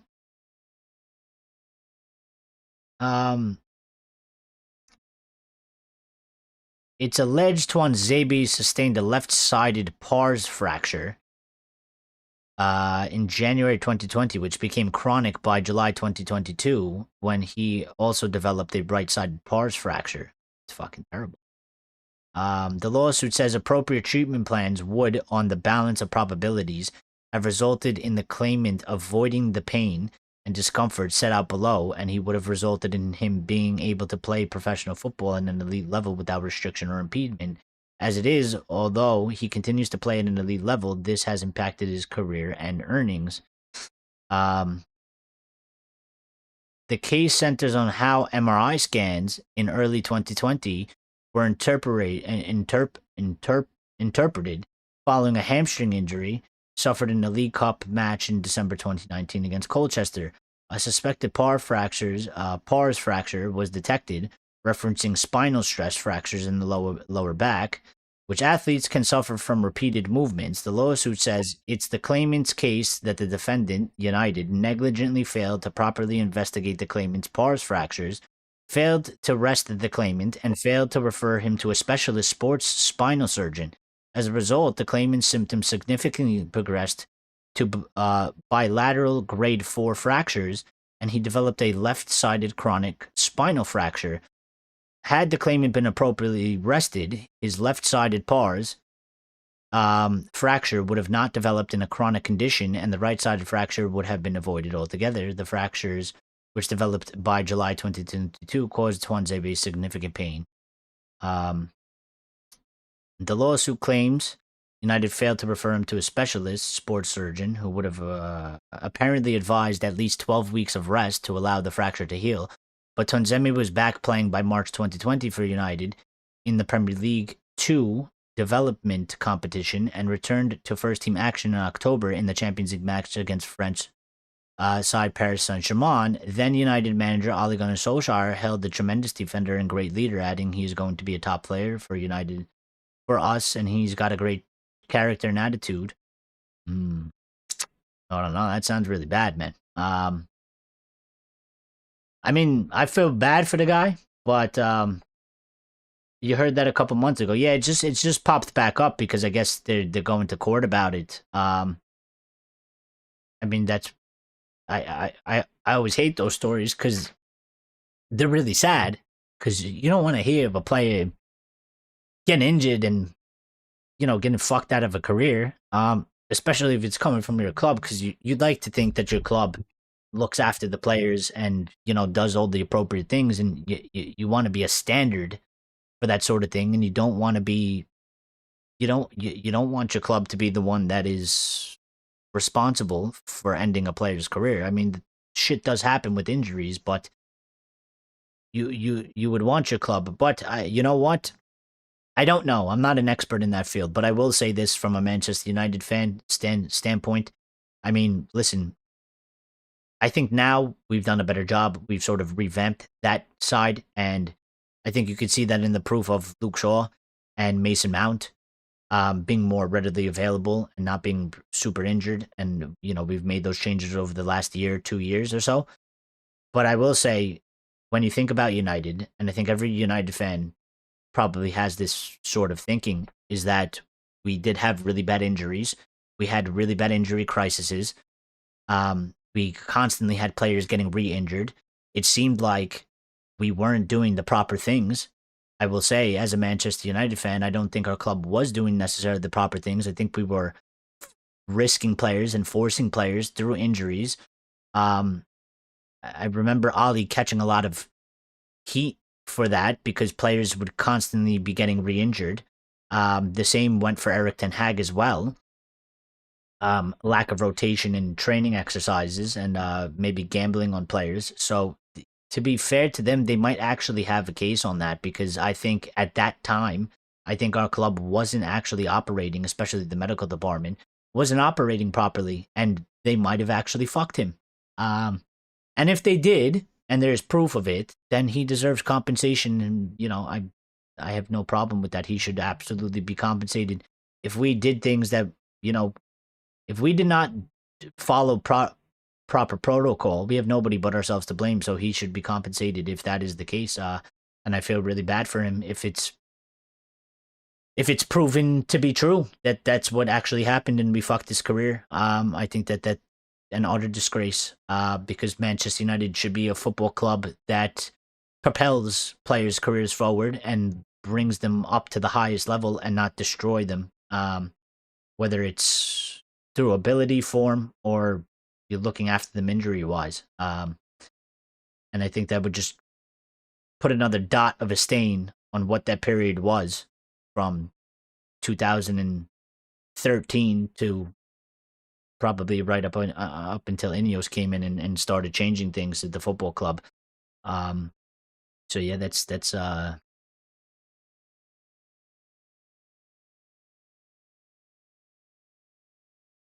quite shit. I'm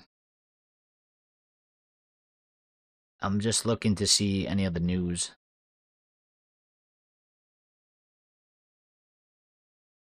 There's one I named for you guys that love the when I say you guys, it makes it seem like I don't care, but I'm saying there's some people that are really, really into like the whole youths and stuff like that. Manchester United scouts have been monitoring and tracking the progress of 16-year-old Kenneth Eichhorn, who plays somewhere in I think he plays for Bertha in the Bundesliga. I don't think he's playing. Yeah, he plays for Hertha Berlin. I don't think he's a midfielder. I think he's playing in their second team though.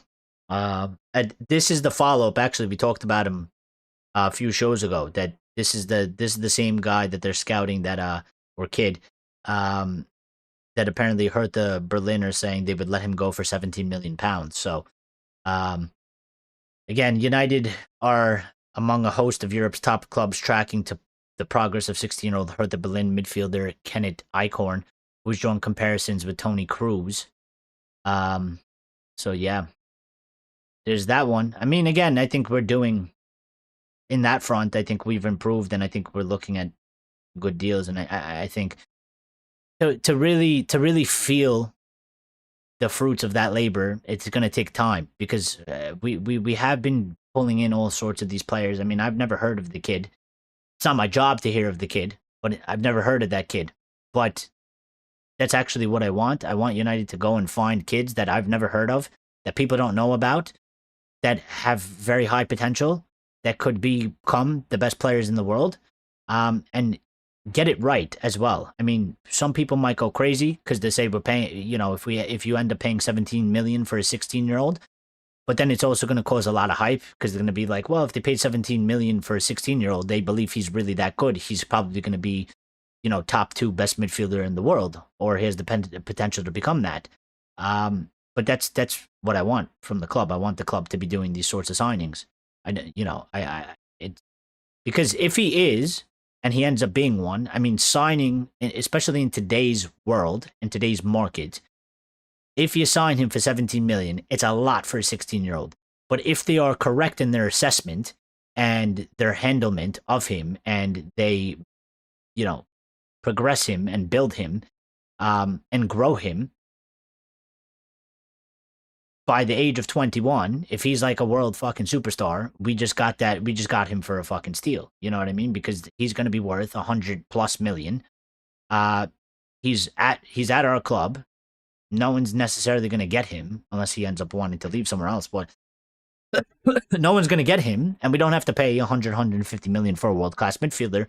We would have found one early, paid a premium for it, but pay back off to us in the future, like 16 years old, give him 5 years or 4 years or 3 years, 3 to 5 years, it'll go anywhere from being 19 to 21.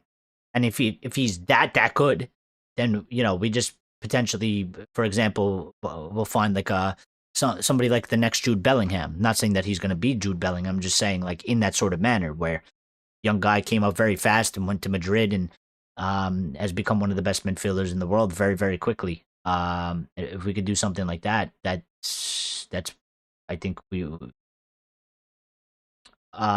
something to add to that. He will have a 10 million release clause in the summer, so 10 million pound release clause. So that got even better because they want 17 million. I mean, if you want to buy him in January, and have sort of a transfer battle out for it. I mean, if he's highly that sort, then yeah. But if you could wait till the summer and pay 10 million, and it's one of those. It's one of those. For the people that play Football Manager, it's one of those where you know they're going to be an absolute best player in the game. I mean, obviously, this is not real life. There's always things that can happen. But I'm saying, like, in Football Manager, like, you get one of those wonder kids he's going to be the best player in the game, and you just pay like 15 million. You're not there trying to pay like 3 million. You just pay the 15 million because he's going to be worth like 200 million. And he's literally going to be the best player in the game, so you just go and do it. Maybe it's like that. So, Vavell doing his thing, says Lyle. Yeah, he absolutely is. So, listen, it's been a good show. We've reached our time limit, so we're going to get out of here. Shout out to all the people that were involved in the live show. Shout out to all the people watching, the silent ones that didn't get involved in the chat, but you still help us out by giving us your views and giving us your time, so we appreciate you. Shout out to Lyle, who carried most of the chat. Ray got involved for a little bit, and Lawrence Burry as well. So shout out to you guys. We will be back live tomorrow. I think tomorrow I did post that I would do 7:15. Quick heads up, I think I might just shift it 15 minutes later, so I'll just do a 7:30 p.m. instead of a 7:15 p.m. I'm just going to shift it 15 minutes later. I'm going to test that out. Listen, I'm testing a few things for the channel. I'm testing a few different ideas and thoughts, so just bear with me and stuff like that. We're trying to sort stuff out and trying to find the best program and ways to continue to grow this football channel, because I agree. I completely believe that we can hit great heights, and I think we have really good conversations, and I think we offer a different platform to the other channels out there, and I think we have the potential to offer different opportunities to loads of people, and I believe in sort of that I want to give everybody a voice, even if I don't agree with them, even if I think their opinion might be stupid. I still believe that loads of people should have the right to give their opinion and have people hear it, and the people should then determine whose opinion they like the most and agree with. So that I still got to get used to this. I have a new logo coming. You will see it tomorrow. It's going to be here. It's going to be on the channel's profile. It's going to be on the Discord's profile picture. And it's going to be on all our thumbnails going forward. So it is the new and improved and updated logo for the channel. I think it's come out very good. I'm gonna display it tomorrow and see what your guys' reactions are to it, and see if you guys like it. Lyle has dropped the link to the Discord, so if you're not in the Discord, get in the Discord. I also have the pinned message that I got in there. There's the Discord link in there. And I'm trying to think. Still, we have 2 weeks till we come back. Well, technically, yeah.